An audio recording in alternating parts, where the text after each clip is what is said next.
Well, the answer to that is not easy because the question is not easy. And sometimes coming to the right answer means adjusting the question. And so the question was, is it ever possible to be totally free from the sin of lust?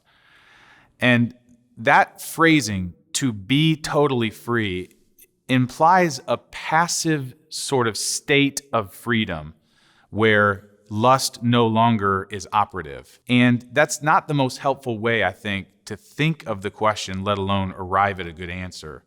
I want to frame it actively, not passively, meaning, is it ever possible to live or to walk in triumph or freedom from the sin of lust?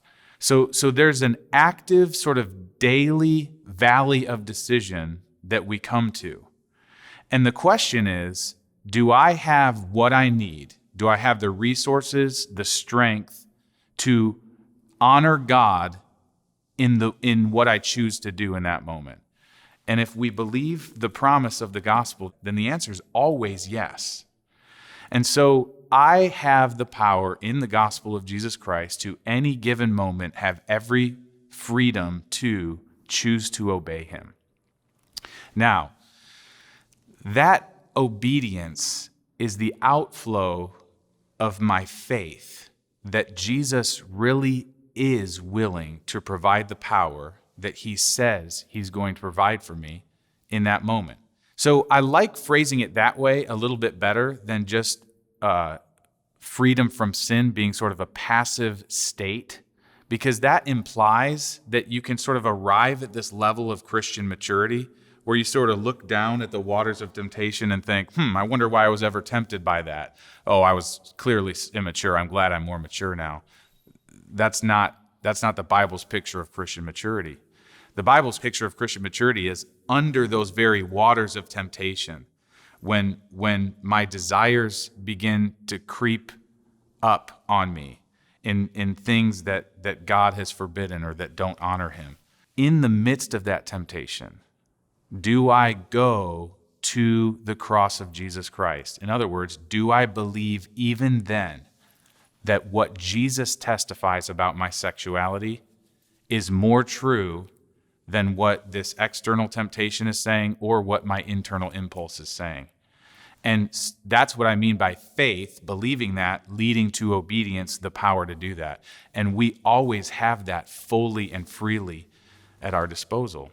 You know, a lot of young men that I counsel, they have a hard time believing that, in particular to the issue of pornography, because a lot of these guys were raised on it in ways that maybe I'm sort of a Gen Xer and up weren't raised on it. We didn't have access to the internet. We didn't have it seeking us out in the same ways that pornography seeks out young men and young women these days. And so it was more just part of the interwoven experience that they grew up with. And I've just noticed they have a harder time believing that a Christian man conducting himself as a disciple and follower of Christ over the decades of his life really can live a life that doesn't dabble or that doesn't use, let alone dabble in pornography. They have a hard time believing that. And honestly, that's a huge hindrance to their actually not participating in pornography. Because as the Bible argues, as I've been pointing out, obedience, not looking at pornography, and instead using our vessel to the honor of God, comes from faith. And yet they're not really even believing that it's possible to, in a moment, have the grace I need to have victory. And so that really hinders their obedience. So I want to encourage them that it is possible, and there are models of that in their lives that they can look to and find sustenance from. So it is possible, but we have to be careful with what we mean by that, as I've been making clear. It's not rising above the level of temptation.